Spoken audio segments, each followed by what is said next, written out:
Before I begin this remake of this video about the hand of God and how it proves definitively that I'm right about my martial art interpretation of the Bible. Hebrews, for example, is sharper than any double-edged sword of Scripture. I want to make sure you understand that God is called the Almighty, not the all-nerdy and not the all-fratty.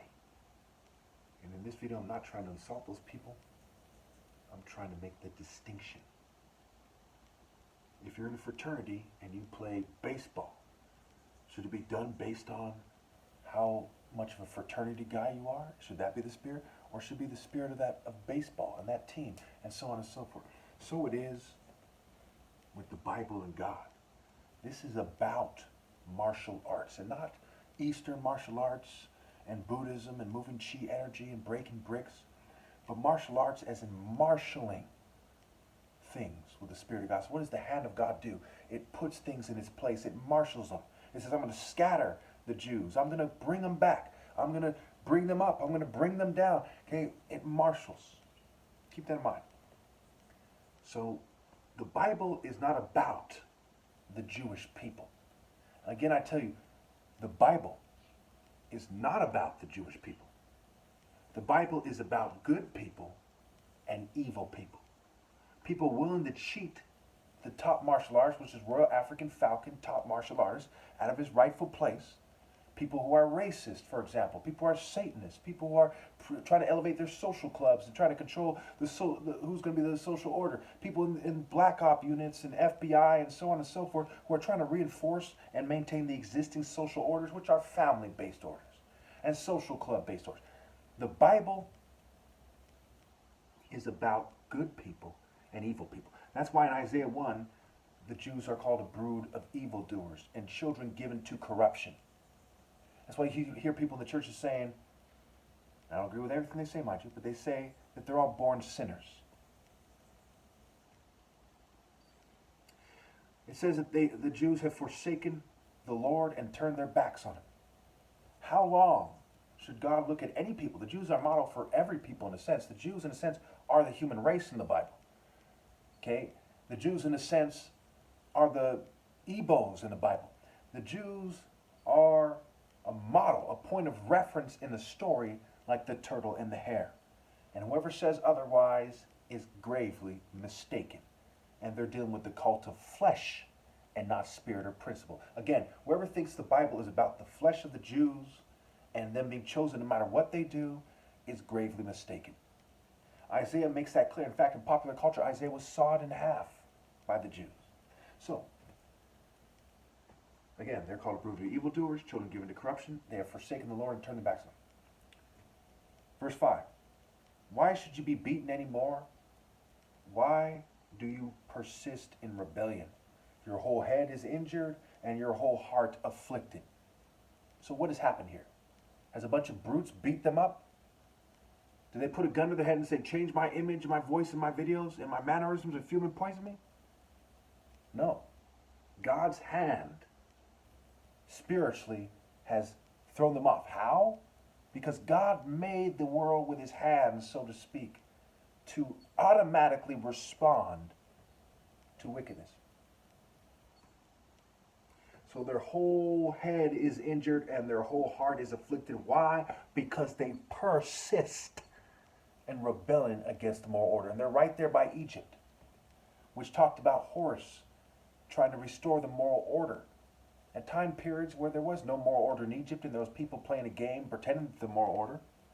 But it was talking about Horus trying to restore the moral order and Set trying to destroy it. And Set is the Egyptian equivalent of Baal. This is not a coincidence because the Jews in the Bible are superimposed on the idea of people who were born righteous and there's much expected of them. They have a special covenant with God from being the offspring of the righteous.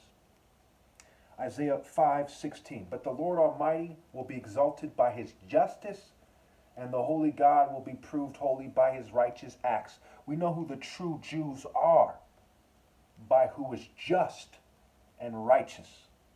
Okay? The others claim to be Jews but are not and are really of the synagogue of Satan.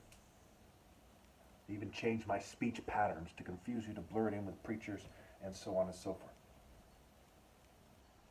I don't think it's coincidence. It's a lot easier to speak this when I use these speech patterns. And they have all kinds of technology. And just today I took a picture. Made a video where there's many black op units driving on the road with me. 5 different cars. Many of them had government model cars, all black.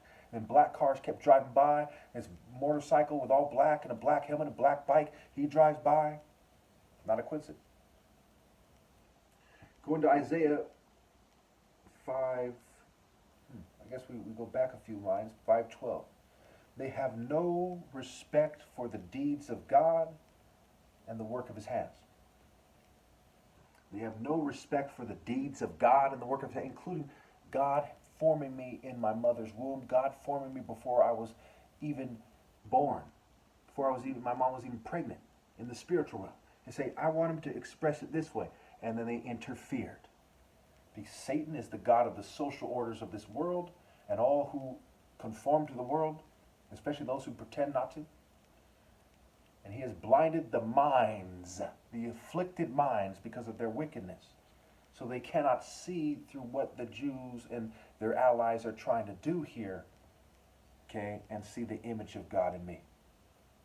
The more they change my voice and my look and cause me to wear glasses and stuff like this to resemble them, the more I have to call them out for their treachery to make it so people understand what's going on.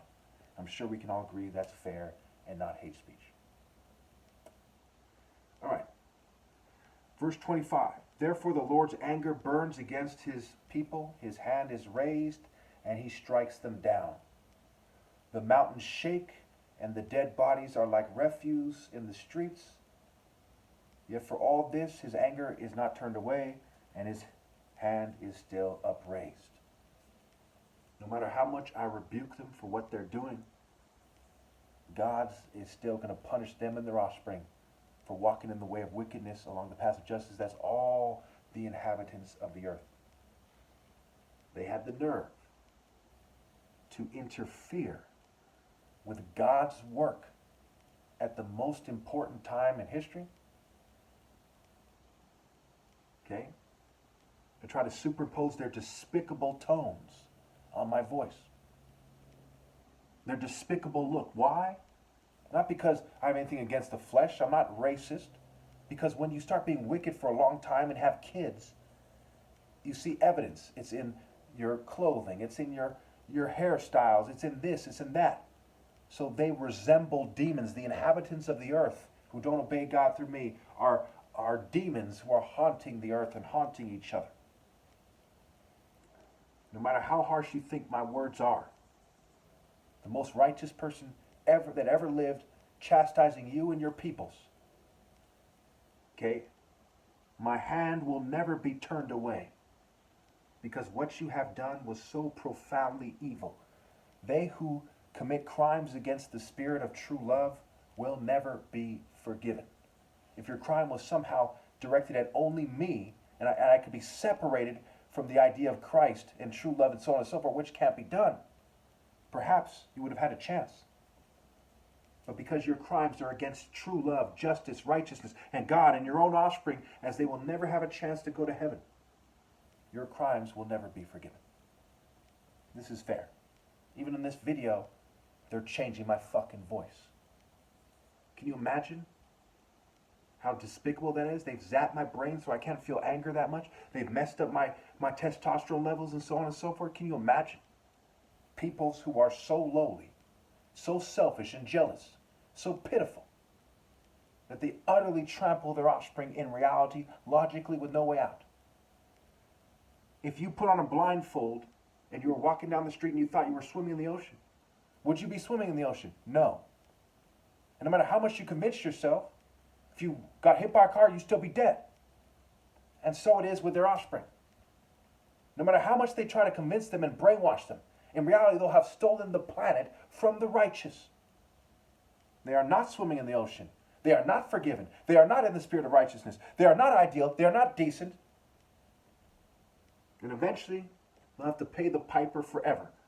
And this is just the tip of the iceberg of the explanation of what they've done to their own offspring, just so they can act like frat ninnies and giggle and click their heels and rape little kids.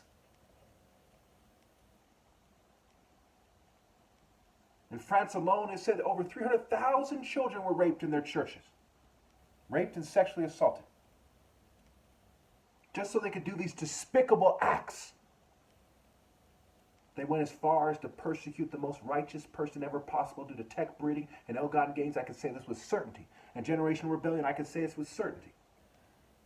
Isaiah 8:11-12. It talks about the strong hand of God is on him, warning him not to follow the ways of the Jews. You see how Isaiah, just like me, is separate from Jewish culture. When he looked around, everywhere he looked, there were Jews not doing the right thing. It was one guy looking at a whole planet of people not doing the right thing. And one group of people swearing up and down they're chosen and that they know better than God's prophet, God's chosen, God's king. Just like in Samuel, 1 Samuel, where he said, listen to what the people are telling you. It is not you they have rejected as king, it is God. Because you're the mouthpiece of God in that particular way.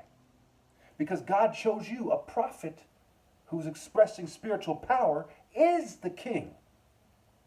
If there's only one main one, he is the king.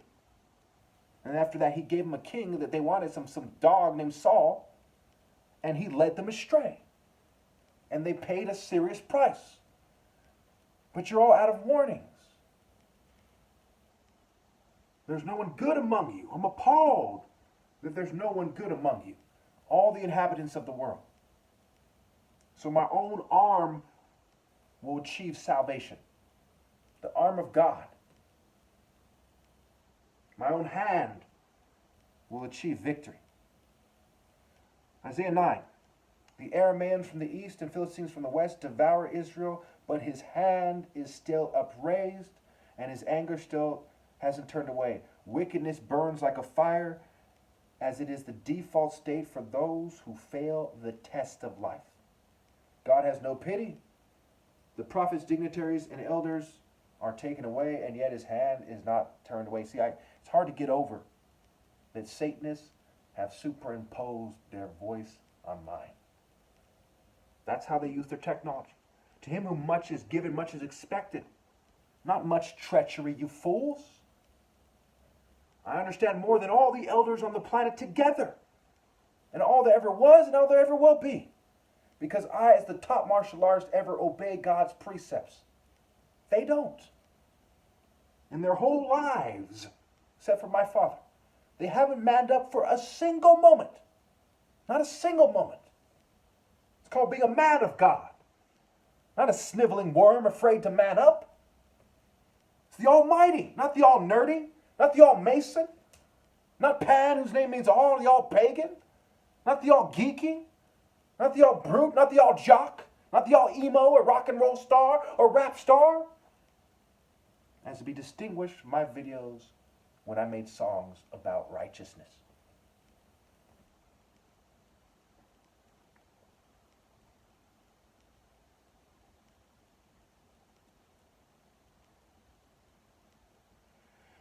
Isaiah 10:5. Woe to the Assyrian, the rod of my anger, in whose hand is the club of my wrath, because they intend to destroy and not to punish the enemies of God.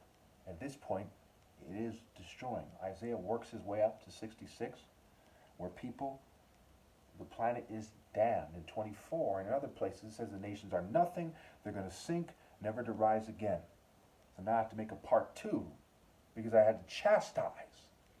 Always know. The spiritual realm will always know. God will always know. I had to make a second part of this video I could have knocked out in one part, because they sunk to the level of changing my voice and my image and my speech patterns. And it was important to correct that. Under no circumstance should any Jew ever speak the word of God. They are not qualified, and neither is anyone else. But if you say that you're chosen,